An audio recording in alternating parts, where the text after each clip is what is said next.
Hello friend, good morning. সকলকে জানাই রাধা অষ্টমী অনেক অনেক শুভেচ্ছা। আমার রাধারানীকে মর্নিংয়ের ড্রেসে দেখো কেমন লাগছে, তোমরা সবাই কমেন্টে জানিও। তো তোমরা কে কে রাধা অষ্টমী করছো? জন্মাষ্টমী করেছি, এর আগে দেখিয়েছি, তো আমি রাধা অষ্টমীও করছি। তো দেখো রাধারানীকে স্নান করানো হচ্ছে। রাধারানীকে কেমন লাগছে তোমরা কিন্তু অবশ্যই কমেন্টে জানিও। তো অনেক দিনের ভিডিওগুলো করা ছিল, তো সেই জন্য ভাবলাম যে তোমাদের সঙ্গে রেখে কি করব, শেয়ার করি। তো লেট হয়ে গেছে, এই এখন আর এডিটিং করাই হয়ে ওঠে না, সময় পাই না। তো চলো, সেই জন্য আমি তোমাদের সঙ্গে ভাবলাম যে শেয়ার করি। রাধা অষ্টমী তো অনেক দিন আগেই হয়ে গেছে, তো আমি এবার করতে পারছি না, সেই জন্য আমার দিদিভাই করছে রাধা অষ্টমী। তো চলো, এই দেখো হালকা করে ডেকোরেশন করে দিয়েছি বেলুন দিয়ে। তো আমার রাধারানীর বার্থডে বলে কথা, তাই না? তো দেখো সবাইকে সুন্দর ড্রেস পরিয়ে দেওয়া হয়েছে, কেমন লাগছে কমেন্টে কিন্তু অবশ্যই জানিও। আর তোমরা কে কে রাধা অষ্টমী করছে সেটাও জানিও। আর এই দেখো আমাদের দিদিভাই সব কিছু বানিয়ে নিয়েছে, যা যা লাগে। লুচি, সুজি, তালের বড়া, ক্ষীরের নাড়ু, নারকেলের নাড়ু, কলার বড়া, তেল পিঠে, মানে অনেক ফলমূল, ক্ষীর, মাখন, অনেক কিছু তৈরি করে নিয়েছে। এবার আমার ঘরে পুজো করে তারপরে দিদিভাই নিজের ঘরে পুজো করবে। তো দেখো সব কিছু জোগাড় করে এখন পুজোয় বসবে। ঘরের ঠাকুরগুলোকেও সুন্দর করে সাজিয়ে গুছিয়ে নিয়েছে, এখন এখানে সব গুছিয়ে নিচ্ছে। আমি এবার করতে পারছি না, তো এর কারণটা আমি তোমাদের নেক্সট ব্লগে জানাবো। রাধারানী দেখো ড্রেসটা কেমন লাগছে সেটাও কিন্তু কমেন্টে জানিও। তো সবাই আজকে রাধারানীকে উইশ করো, শুভ জন্মদিন রাধারানী। তো দেখো কি সুন্দর করে সাজিয়ে গুছিয়ে নিচ্ছে, এখন পুজো বসবে। আর আমার শাশুড়ি মা তো বাড়িতে নেই, তো দিদিভাই করছে এবার রাধা অষ্টমী। আর আমি করি, দিদিভাইয়ের ঘরে দিদিভাই করে, আমি করি। তো এবার আমি পারছি না করতে, সেই জন্য দিদিভাই করেছে, সব কিছু জোগাড় করেছে। দেখো কত কিছু আয়োজন করেছে, তো সব কিছু দিদিভাই নিজে হাতে আয়োজন করে নিয়ে এখন করছে। পুজো বসছে, আমি সুন্দর করে দেখো চকলেট দিয়ে আমি সুন্দর করে বেলুন দিয়ে হালকা করে ডেকোরেশন করে দিয়েছি।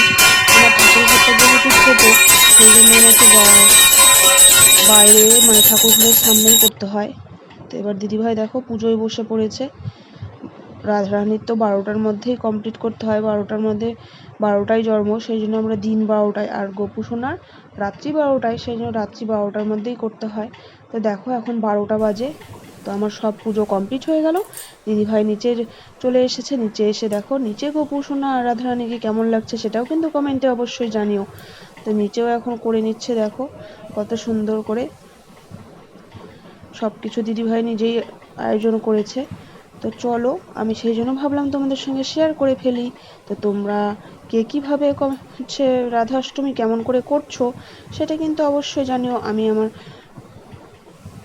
জন্মাষ্টমী করেছিলাম সেটাও জানিয়েছি, তো ভাবলাম তাহলে রাধা অষ্টমী যখন করেছি, ভিডিওগুলো আছে, লেট করে আপলোড করছি, মানে কেননা আমি পারিনি এডিটিং করতে, তো সেই জন্য লেট করেই করা হয়েছে। তো চলো টাটা, আমি আমার ব্লগটা এখানে এন্ড করছি। সবাই ভালো থেকো, সুস্থ থেকো। আমার পুজো কমপ্লিট হয়ে গেছে, আমার রাধারানীকে দেখো কত সুন্দর লাগছে, সুন্দর করে সাজিয়েছে। রাধারানীর কাঠফুল পছন্দ, দেখো কাঠফুল দিয়ে দিয়েছে, কত সুন্দর লাগছে। দেখো প্রসাদ, কত রকমের প্রসাদ তৈরি হয়েছে। তো চলো, তোমরা কে কীভাবে করেছো সেটাও কিন্তু অবশ্যই কমেন্টে জানিও। তোমাদের সঙ্গে আবার নেক্সট ব্লগ নিয়ে দেখা হবে। তোমরা কিন্তু প্লিজ আমার চ্যানেলটা লাইক, কমেন্ট আর শেয়ার করে দিও ফ্রেন্ড। টাটা, সবাই ভালো থেকো, সুস্থ থেকো। সকলকে জানাই রাধা অষ্টমীর অনেক অনেক শুভেচ্ছা। সবাই ভালো থেকো, শুভ জন্মদিন রাধারানী। Tata, bye bye.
সব কমপ্লিট, স্নানের পালা। এবার আমি পুজোয় বসে পড়েছি। দেখো পুজো কমপ্লিট করেছি, আর প্রত্যেকবার তোমাদের দাদাভাই এই বেলুন দিয়ে তোমরা দেখলেই আমার পুজো কমপ্লিট হয়ে গেল। এবার আমি কৃষ্ণের অষ্টতর শতনাম পড়ে নিয়েছি। তো ভাবলাম এখন ঘড়িতে বাজে 11টা, তো সেই জন্য আমি একটু গীতা পাঠ করে নিচ্ছি।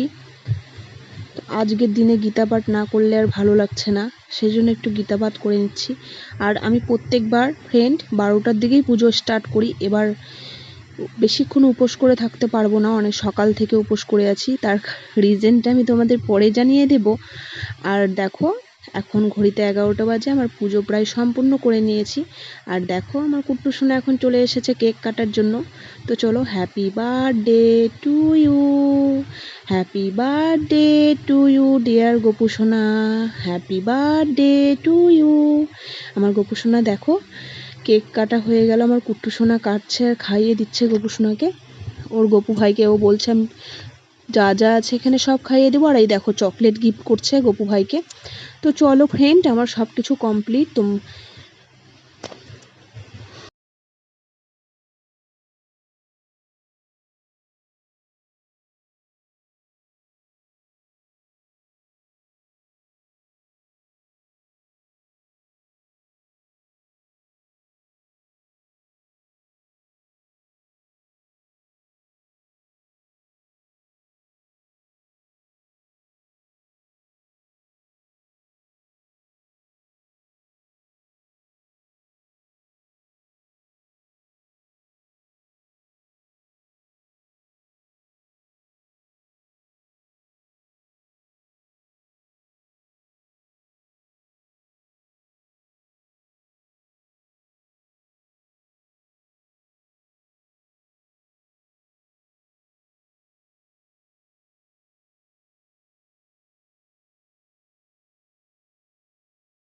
প্রত্যেক বছর ও এইভাবেই সুন্দর করে ডেকোরেশন করে দেয়।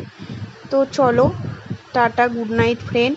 আমার শরীরটা ভীষণ টায়ার্ড লাগছে। আমি এবার মা 9টার মধ্যেই করে নিতে বলেছিল, তো আমি জোগাড় করতে করতে অনেকটাই রাত্রি হয়ে গেছে, 11টা 11:30 বাজে। আমার পুজো সম্পূর্ণ হয়েছে এখন। তো চলো তোমরা সবাই ভালো থেকো, সুস্থ থেকো, গুড নাইট। আমি এখানে এন্ড করছি। আমার শরীরটা ভীষণ খারাপ লাগছে, খুব একটা শরীরটা ভালো নেই, সেই জন্য এবার আমি তাড়াতাড়ি করে নিলাম জন্মাষ্টমী। তো চলো তোমরা কে কীভাবে করেছো আর কখন টাইম কয়টার সময় করেছো সেটাও কমেন্টে জানিও। বাই বাই, সবাই ভালো থেকো। তো গুড মর্নিং ফ্রেন্ড, সকাল হয়ে গেছে, পরের দিন আমি পারণ, তো পারণ করবো ফ্রেন্ড। পারণের দিন আমি প্রথম দিন অন্নভোগ দিই না, তোমাদের আমি আগেই বলেছি। তো পরের দিন দেখো অন্নভোগ রাধা হয়ে গেছে, খিচুড়ি, পায়েস, সবজি, 5 রকমের ভাজা, ফল, মিষ্টি দিয়ে এবার পরের দিন পারণ হবে। তো সকাল সকাল উঠে পড়েছি, ঘরের বাসি পুজো হয়ে গেছে। এবার আমাকে দিদিভাই সব কিছু গুছিয়ে দিচ্ছে, এক জায়গায় করা হয়, আমি প্রথমেই বললাম তোমাদের। এ দেখো সব কিছু গুছিয়ে দিচ্ছে, 3টে থালায় বেড়ে দিয়েছে। এবার ছোট্ট গোপুসোনার জন্য দেখো কি সুন্দর করে সাজিয়েছে মা এখানে। তো সব এবার আমরা 2 ঘরেই পুজো করে নেব। দেখো কি সুন্দর লাগছে। আর আমার গোপুসোনার জন্য আমি এখন উপরে নিয়ে চলে এসেছি। তো দেখো পুজো হয়ে গেল, আমার গোপুসোনাকেও দিয়ে দিয়েছি। বা আমার ঠাকুর ঘরটা ছোট, আমি সেই জন্য বাইরে থেকে রাত্রিতেই ঘরে এনেছিলাম, সায়ন দিয়েছিলাম, সকালে পুজো করেছি আবার সাজিয়ে গুছিয়ে। দেখো আমার আসনে বসিয়েছি। এবার দেখো আমার গোপুসোনাকে কি কিউট লাগছে। হ্যালো ফ্রেন্ড, আমি আমার ব্লগটা এখানেই এন্ড করছি। টাটা, সবাই ভালো থেকো। আর আমার গোপুসোনাদের আজকে সবাই আশীর্বাদ করো। Bye bye.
এই দেখো সকাল সকাল এক কাপ চা নিয়ে নিয়েছি। চা তো খাই না, অনেক দিন পরে আজকে চা খেলাম। দিদিভাইটা বলছিল যে কাজের দিদি কাজ করছিল, বলছিল চা দাও আমাকে, চা দিলাম। সেই জন্য ভাবলাম আমি একটু করে আমিও হালকা একটু চা খেয়ে নেই, মাথাটা ধরেছে, অনেক ভোরে উঠেছি।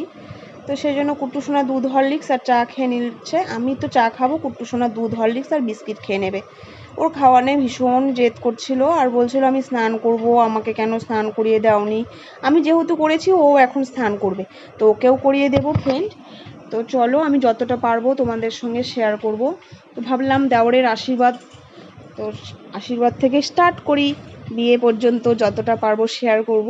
তো চলো, এই দেখো কুট্টুসোনা স্নান করিয়ে এনেছি, রেডি করে এখন পড়তে বসেছে।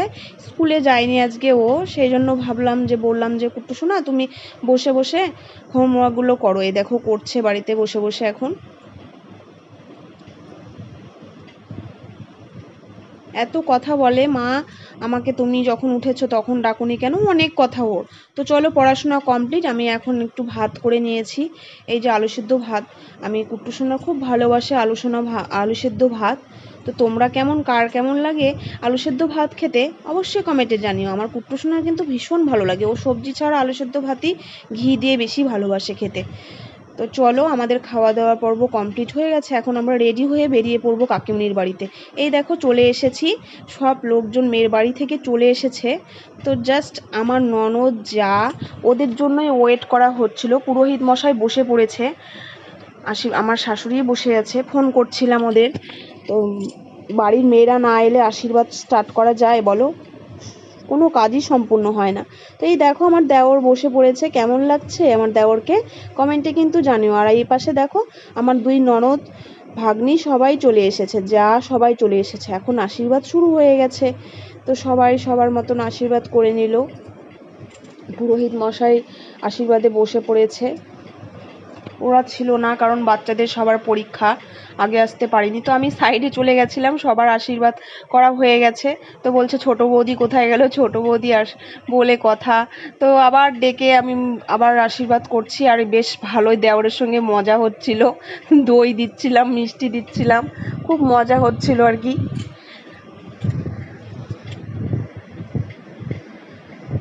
তো দেখো ওরা বলছিল আশীর্বাদ শেষ না করে ওরা খাবে না কিছু। তো দেখো আশীর্বাদ হয়ে গেছে, টিফিনগুলো দিয়ে দিলাম ওদের। তপন থেকে পিসি শাশুড়ি এসেছিলো, ওই পিসিটাও খুব মজা করছিল, আর প্রচণ্ড গরম লাগছিল। এই দেখো টিফিনগুলো সাজিয়ে নিয়েছি, সবাইকে টিফিনগুলো দিয়ে দিলাম। তো চলো খাওয়া দাওয়ার এদিকে এখন স্টার্ট হয়ে গেছে, ওরা সবার হয়ে গেছে খাওয়া দাওয়া, আমরা বসে পড়েছি। এখন ঘড়িতে লাঞ্চ টাইম আর নেই, এখন ঘড়িতে বেজে গেছে 4টে। তো চলো ক্যামেরাম্যান দাদারা বেশ মজাই করছিল হ্যালো গাইজ হাই গাইজ বলে, তো ওদেরকেও একটু নিয়ে নিলাম ভিডিওতে।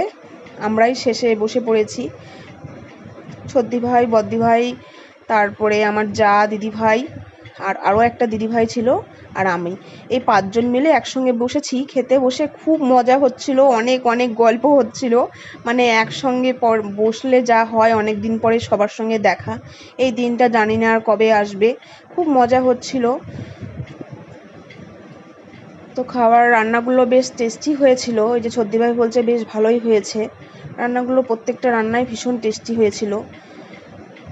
কুট্টুসোনাকে আগে খাইয়ে দিয়েছি, কেননা ও খাওয়া দাওয়া নিয়ে খুব ঝামেলা করে, তো সেই জন্য আমি আগেই খাইয়ে দিয়েছি ওদের। বাচ্চা মানুষ এখন একটু রেস্ট করছে, ঘড়িতে 4টা বেজে গেছে, আমাদের প্রচণ্ড খিদে পেয়ে গেছে ফ্রেন্ড। তো চলো আমরা খেয়ে তারপরে তোমাদের সঙ্গে বাদ বাকিটা শেয়ার করব। তো এই দেখো আজকে মেনুতে ছিল বেশ সুন্দর সুন্দর খাবারই ছিল, ভালোই হয়েছিল রান্নাগুলো। মেনুতে ছিল স্যালাড ছিল, তারপরে তোমার বাটার পনির ছিল, পাট ভাজা ছিল, কাটা মাছের কালিয়া, আর সঙ্গে ছিল ডাল, ইলিশ মাছ, দই, মিষ্টি, চাটনি, এগুলোই ছিল। আর চাটনিটা ভীষণ টেস্টিফুল হয়েছিল, জানি না দইয়ের টেস্টি কেমন হবে, আমি দই মিষ্টি খাইনি। তো এই যে সর্দি ভাই বলছিল বেশ ভালোই।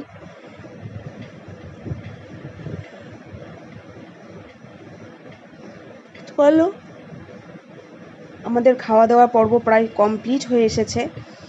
তো চলো ওই পাশে আরেকটু আশীর্বাদের সব শেষ ফিনিশিং এখন হয়ে গেছে সব কিছু, এখন লেখাপড়া হচ্ছে, এই যে সব কমপ্লিট। তো চলো আমি আমার ব্লগটা এখানেই এন্ড করছি ফ্রেন্ড। তোমাদের যদি ভালো